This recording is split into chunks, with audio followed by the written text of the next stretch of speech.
After being with Ethan for 12 years, I thought we would be the exception.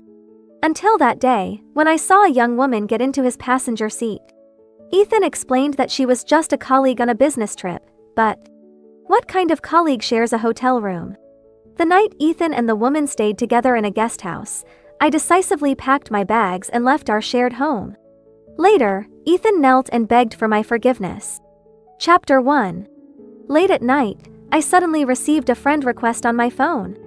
It was from a stranger with a cute girl's profile picture, but I couldn't recall where I had seen her before.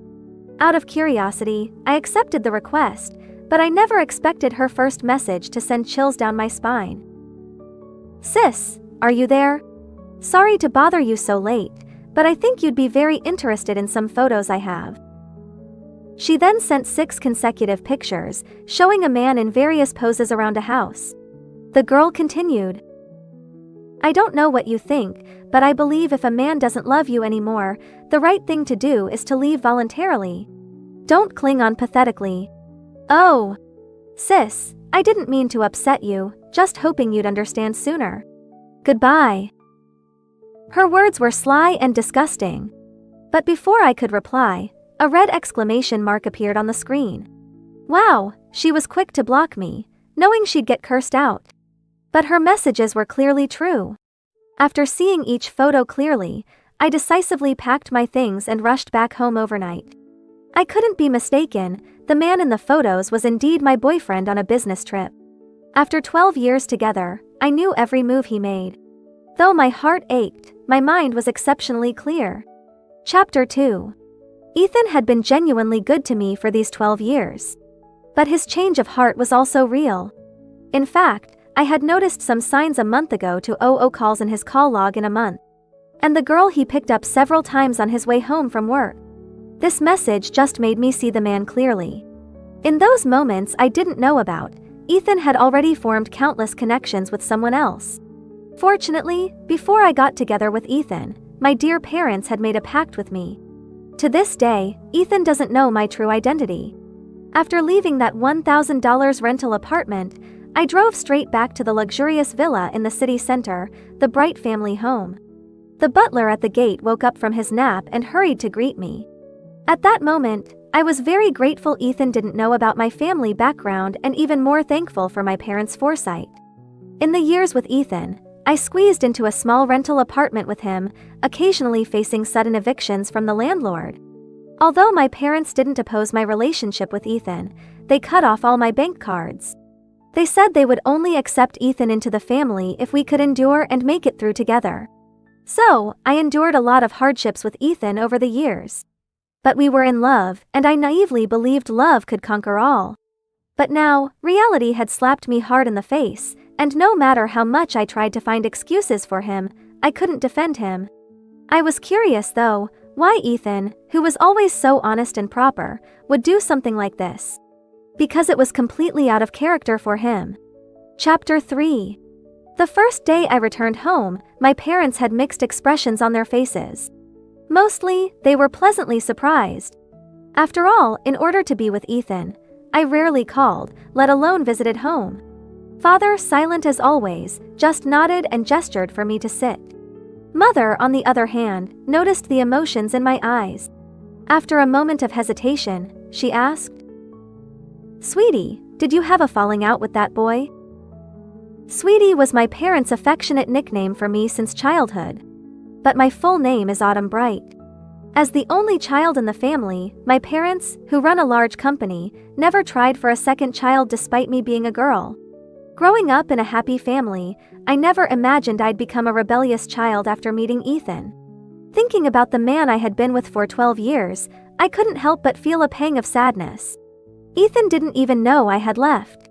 I looked up at my parents and quickly made a decision. "Dad, Mom, I want to return to the company." I had made up my mind. Regarding Ethan's betrayal, I wanted revenge, but I also wanted my career. I wanted to return to the family company to hone my skills and make my parents proud. But I didn't want to tell my parents about Ethan's betrayal, simply saying we had irreconcilable differences. Fortunately, they didn't press for details. During my time at home, I blocked Ethan's contact. I indulged in the long-missed luxuries of the large hot springs and swimming pool, ran freely and painted in the flower-filled garden. I indulged in the hobbies I had given up for 12 years to save money. The next time I received a call from Ethan was a week later. Feeling a sudden urge to see what he was up to, I unblocked his number just as his call came through. His voice was as usual, calm and indifferent. "Autumn, it's raining outside. Remember to pick me up at the airport later. I'll arrive at 9. Raining? I looked out the window and indeed, raindrops were starting to fall, leaving streaks on the glass. But expecting me to pick him up. No way. Judging by Ethan's tone, he probably hadn't realized I had silently broken up with him. After all, he never initiated contact unless I did. Thinking about how I had moved out overnight while he was probably having a good time with another girl, I felt a wave of nausea. The feeling of disgust towards Ethan had never been so strong. Watching the rain intensify outside, I thought of something more interesting than a direct refusal. With a smirk, I said, "Sure, wait for me there. I'll be right over." I must say, Ethan had achieved nothing in these years. After graduation, he kept talking about saving money, but he couldn't even afford a car. If it weren't for me driving the family's housekeeper's car, we would have been riding a scooter in the rain all these years. Thinking about how I used to drop everything to pick him up whenever he called, I felt foolish. Ethan seemed pleased, trying to say something. "Okay, But I hung up the phone a second before he could speak, putting him back on the block list. What a nuisance. Why did I unblock him in the first place? Ridiculous. The rain continued outside, and as the clock approached 9, I took a hot bath, changed into my pajamas, and comfortably lay back in bed. Chapter 4. I kept my phone off all night. I didn't care how he got home. I had a very restful sleep. While eating the breakfast prepared by the housekeeper in the living room, I turned on my phone. Let's see how that loser is doing. Almost instantly, my message list flooded with over a dozen missed calls, all from Ethan, from 9 o'clock until 3:30 in the morning. It was clear he had given up calling after failing to reach me. I was very satisfied with this. He never called me more than 3 times because I always answered. Seeing the clear sky outside, I opened his chat window and thought for a moment. Yes, it was time to end this. I took screenshots of the messages the girl had sent me and sent them to Ethan, adding a few newly learned phrases. "Ethan, before receiving her messages, I always thought our relationship was pure. That girl told me a lot. If you want to know more, you can ask her directly, though she might not tell you the truth. Just like between you and me, and, oh, never mind." After sending the messages, I felt a weight lift off my shoulders, feeling much lighter. Indeed, shifting the burden was very effective. As for what I said, it was just to disgust him. If I couldn't be happy, neither could Ethan. Who doesn't know how to sow discord? Given Ethan's suspicious nature, he probably wouldn't sleep well for several nights after seeing these messages. The thought made me feel great. I still remember that day. Seeing those 200 calls in his call log. I recalled the moments when Ethan was with me, yet managed to find time to contact another woman. In that minute, our 12 years together felt like a joke. After that, Ethan didn't contact me again, nor did he reply to any of my messages. The following week, I saw Ethan again. He would never have guessed I'd show up at the company because the company that had hired him against the odds was my family's business. I specifically chose this time to return, for no other reason. Simply to disgust and get back at Ethan. Did he think he could have a smooth ride in my family's company after offending me? Ridiculous. I'm not a saint. If someone wrongs me, I'll repay them 100-fold. I wouldn't be Autumn Bright if I didn't make him pay. Especially since he was the kind of scumbag I despised the most. Despite once loving him, he was now trash in my eyes. When I walked into the company with HR and Mr. Johnson, Ethan looked at me as if he had seen a ghost. After all, in his eyes, I couldn't possibly have the capability to join this company. HR, noticing everyone's puzzled looks, began to introduce me. "Everyone, please pause your work for a moment. I'd like to introduce our new colleague. This is Miss Bright, transferred from the headquarters as our new vice president. Miss Bright is an outstanding talent at the headquarters, and we're fortunate to have her here. Everyone should learn from her. And next to her is Mr. Johnson, the CEO of the neighboring company, here to inspect our projects."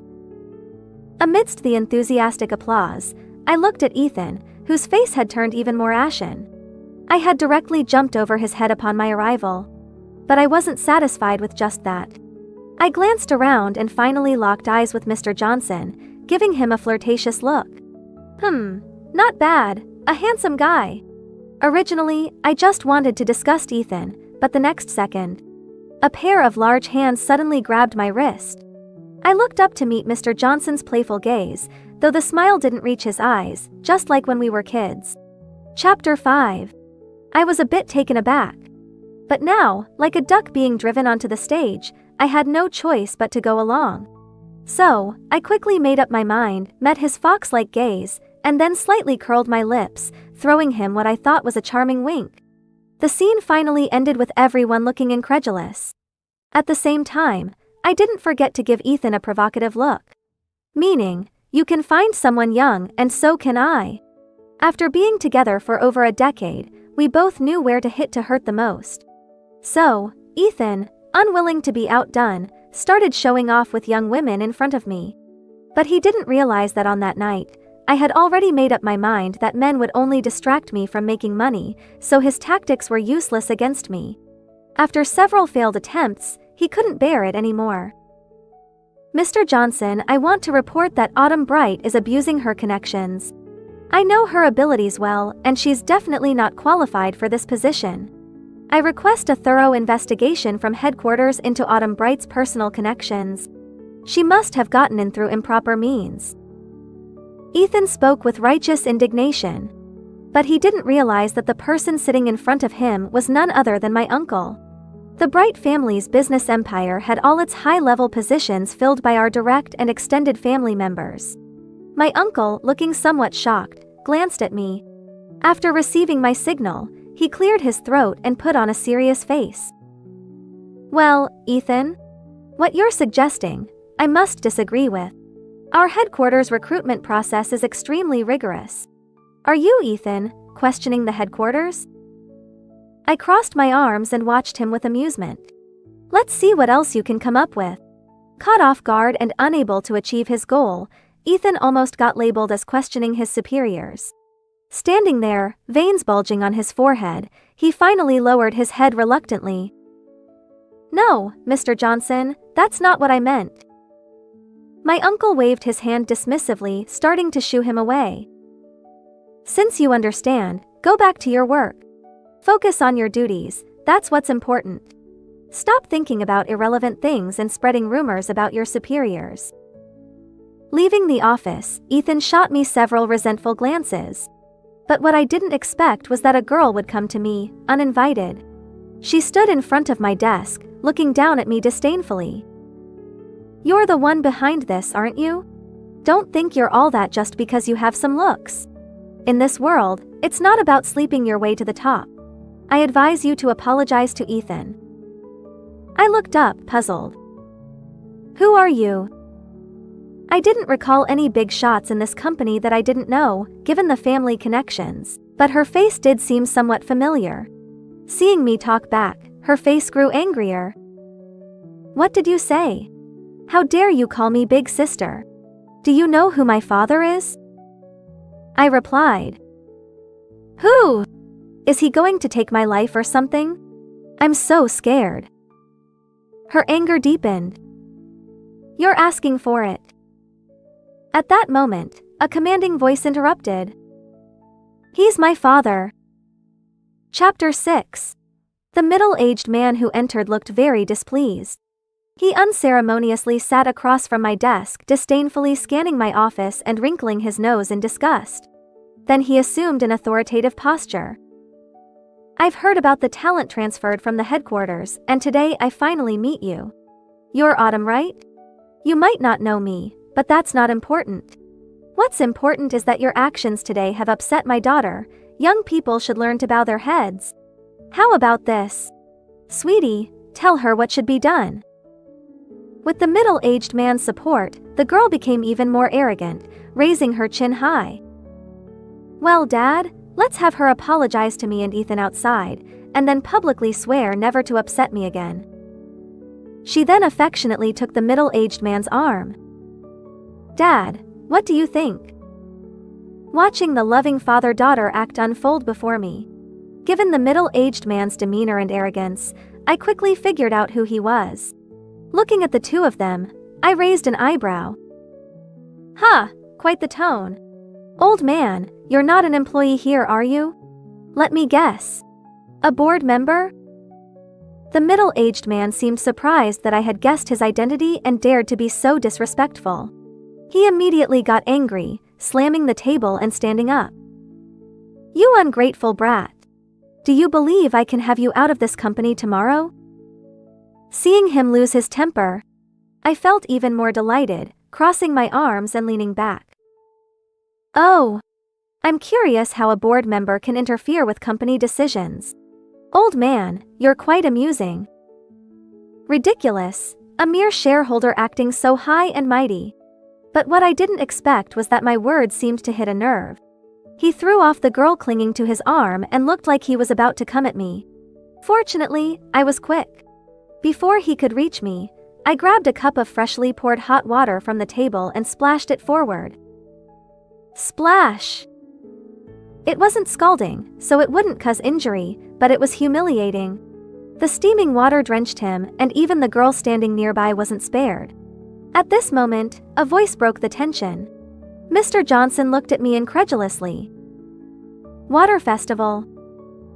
Mr. Johnson's sudden arrival made the middle-aged man freeze. As the CEO of the neighboring company, Mr. Johnson was known for his ruthless and cunning methods in the industry.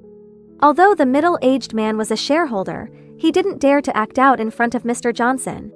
For a moment, he stood there, seething with anger, glaring at me as if he could shoot fire from his eyes. I placed the cup back on the table and forced a laugh. "Mr. Johnson, you're quite the joker. Can't you see I'm teaching someone a lesson?" Mr. Johnson, hands in his pockets, looked like he was enjoying the show. But what I didn't expect was his next words. "Mr. Brown, your boss specifically asked me to tell you not to harass the employees. New rule: board members are not to interfere with company management." New rule?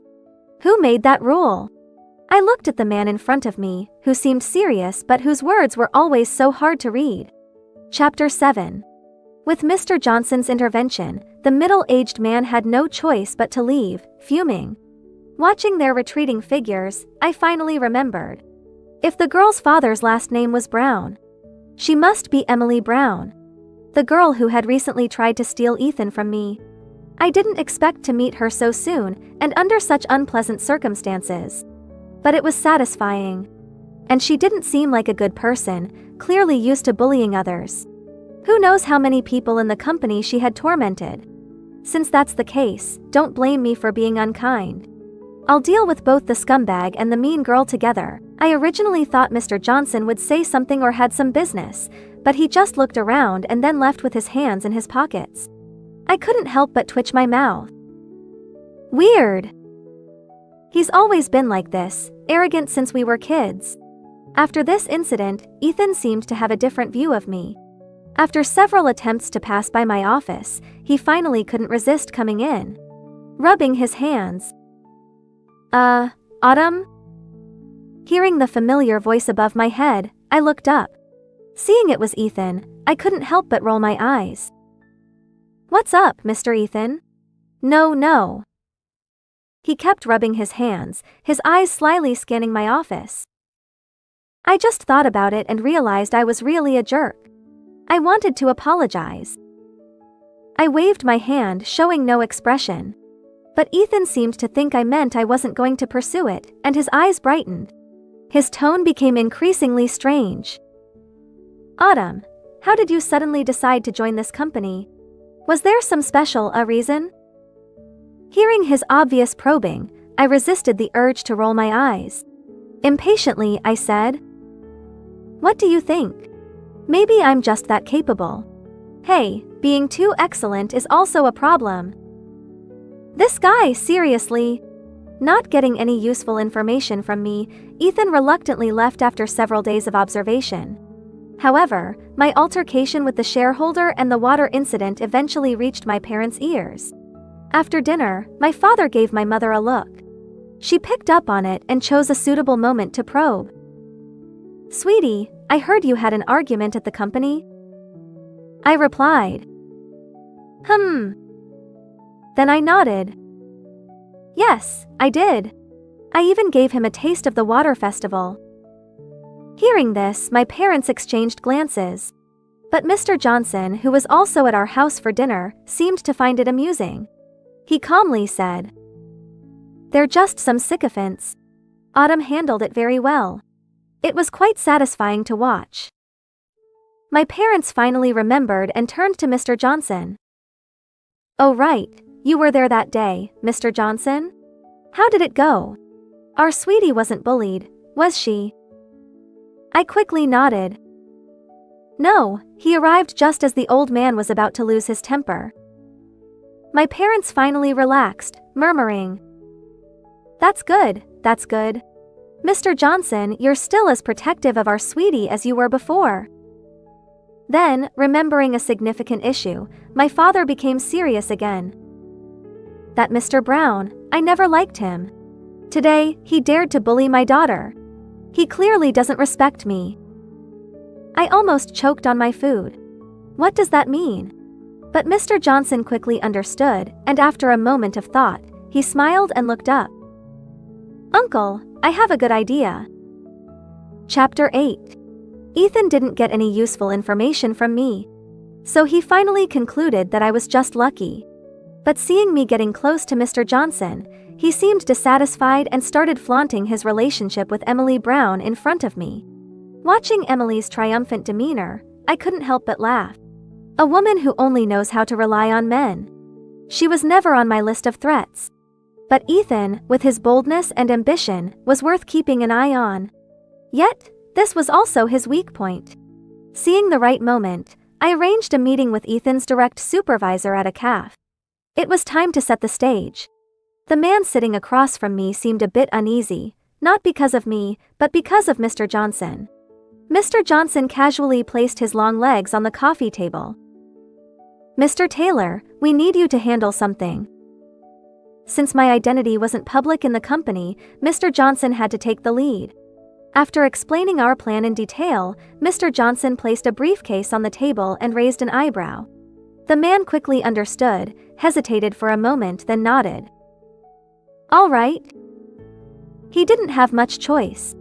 Within 2 days, the man had everything arranged. Ethan managed to scrape together $300,000 to invest in a tea house. Of course, we had deliberately set up the tea house, which appeared profitable on the surface but had actually been losing money for years and was on the verge of bankruptcy. These figures were just a matter of a few words for Mr. Johnson. Seeing Ethan stepping right into the trap we had set, I couldn't help but sit up in bed and praise myself. "Damn, this plan is brilliant." I heard Ethan even managed to get over $200,000 from Emily. He really brings bad luck to those around him. And Emily was still foolishly happy.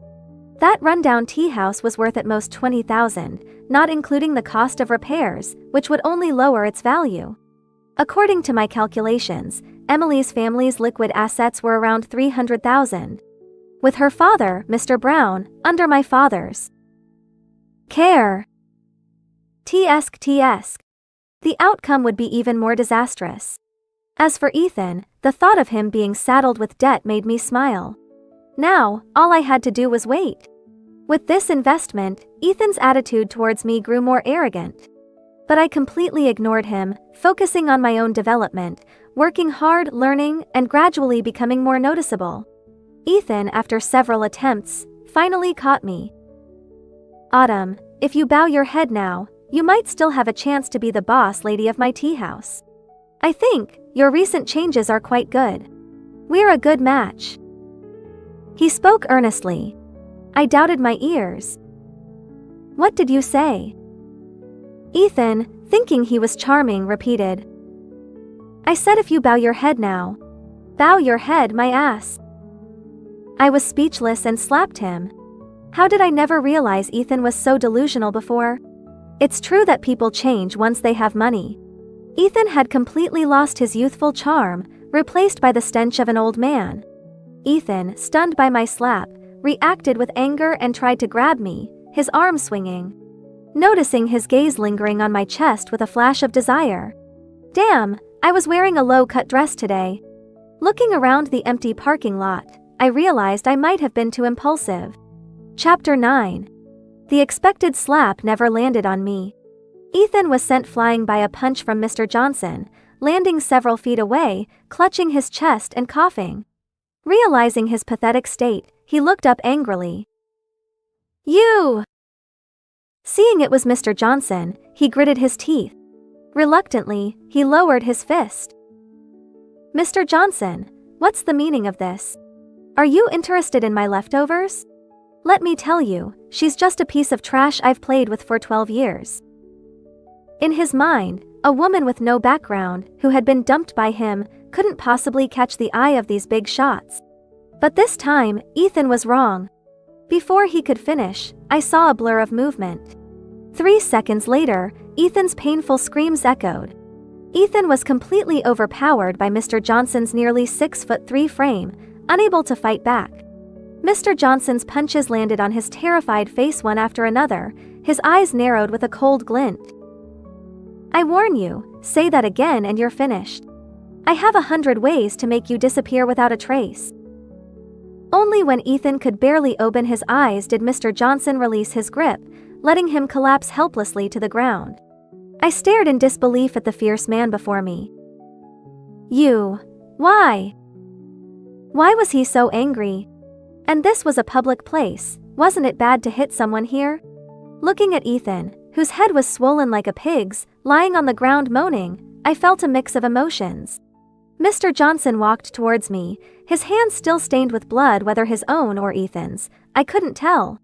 From a distance, he looked like a demon from hell. I instinctively stumbled back a few steps. He stopped in front of me, chuckling. Scared? Your legs are shaking so much. I thought you were fearless. With that, he walked past me. He shoved his blood-stained hands into his pockets and glanced back at me. Aren't you leaving? Waiting to get caught? Only then did I snap out of it and hurriedly followed him. Mr. Johnson couldn't help but smirk, looking at me playfully. Don't worry, he won't die. He insulted you first, this was just a lesson. As he spoke, footsteps approached from behind. Turning back, I saw 4 men in white coats surrounding Ethan, lifting him onto a stretcher and into a private car.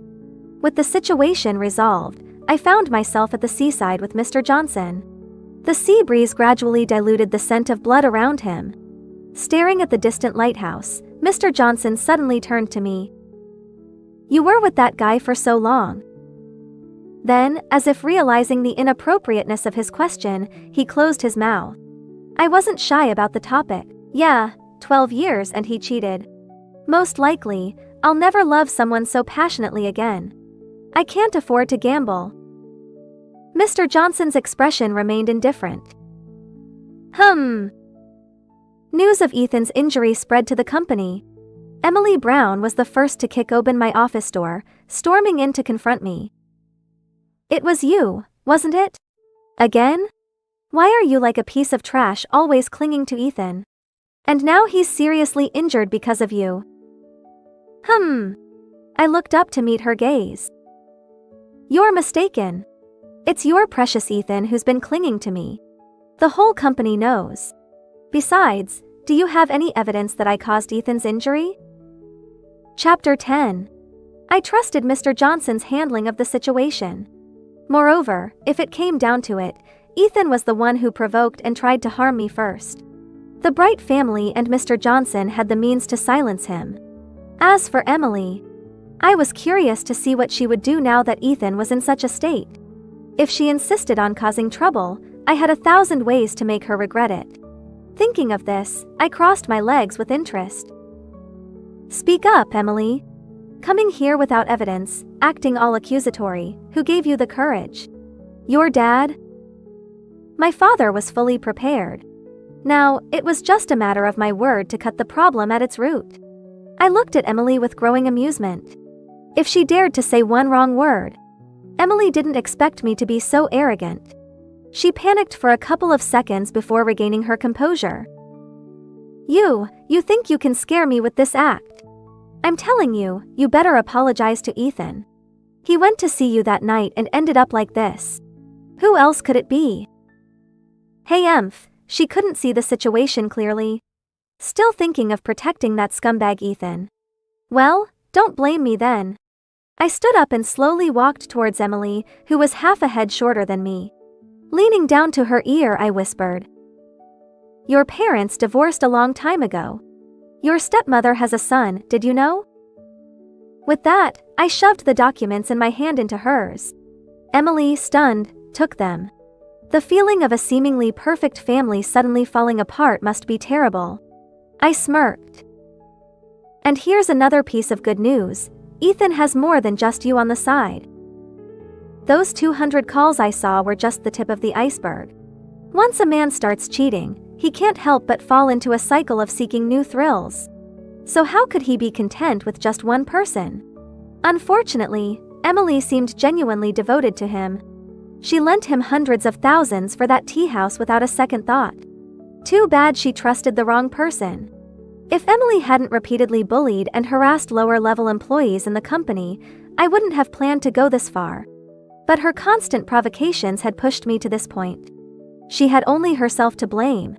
When Ethan recovered, the first thing he did was come to the company to confront me. He had gotten smarter, avoiding Mr. Johnson's presence. Seeing the faint scars on his face, I frowned. Ethan clearly couldn't swallow his anger. Autumn Bright. You witch. Relying on a man, what kind of skill is that? A string of vulgar insults followed, and Ethan gradually lost control. The crowd suddenly parted, and seeing who had arrived, I rushed over and clung to my mother's arm. Mom, he's cursing at me. My parents had clearly heard plenty of unpleasant words. My father's face was terrifyingly dark. The high-level executives standing nearby were shocked to see me affectionately calling them Mom and Dad, silently relieved they hadn't tried to trip me up. Seeing my parents, they all politely bowed slightly. Hello, Mr. Bright. Hello, Mrs. Bright. Ethan, though unfamiliar with the Brights, realized something was wrong when he saw the company leaders bowing so deferentially. He looked at me in panic. The next second, with a heavy thud, he dropped to his knees. The Bright family was one of the top elite families in the city. Even ordinary people knew that angering the upper class had dire consequences, let alone the business-savvy Brights. Ethan ended up kneeling in front of the company for 3 whole days. Kneeling in the rain, kneeling in the sun, until I no longer wanted to see his face. Chapter 11.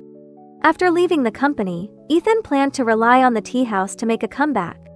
But unexpectedly, the tea house started losing money inexplicably, doubling the investment loss to $600,000. Watching my account balance, I couldn't stop smiling. I could already imagine Ethan's twisted face helplessly watching the losses. And he still owed Emily over $200,000. Paying it all back would be nearly impossible. Emily didn't fare much better. Her father, Mr. Brown, was kicked out of the board by my father, and his shares were reclaimed. I hadn't expected my father to have so much evidence of Mr. Brown embezzling company funds over the years. But I knew it was mostly because of me. In the end, Mr. Brown had to sell off all his assets to pay his debts, leaving his family nearly destitute, with just enough money to last half a month. At this point, their attention naturally turned to Ethan, who owed them money. How they fought it out in the end no longer concerned me. I got a visa to London and went to the city I had always dreamed of, standing in front of the clock tower, reflecting on the first half of my life. Perhaps from this moment, my life was truly beginning. Chapter 12. Mr. Johnson's perspective. The person I liked at first sight. Originally, I planned to confess to her after graduating high school, but a random guy beat me to it. That silly girl hid it well. We had promised no secrets between us. But she kept her feelings for someone else from me. I didn't attend her graduation ceremony because someone else had taken my place by her side. But I still ended up in the final group photo. Hearing her say so many hurtful things to her parents for that guy, I wondered, what charm did he have? That day, her parents fell silent looking at their phones. I knew they were heartbroken. As her childhood friend, I accompanied her parents to the amusement park we used to visit as kids. But she wasn't there. Her parents were happy, but their eyes held only regret when they looked at me. Gradually, I stopped reminiscing about the past. After my father passed away, I built our family business to rival hers. I didn't disappoint my father. But why did my heart always feel empty? I couldn't remember how long it had been since I last saw her. In the parking lot, his words were harsh. After 12 years together, that guy could say such cruel things to her. So that beating was well deserved. At the seaside, she pretended to be strong, saying she'd never love someone so passionately again. My heart ached for the first time in a long while, but it didn't matter. I was used to waiting. I just hoped that when she felt vulnerable, she would turn around and see me. My shoulder would always be there for her.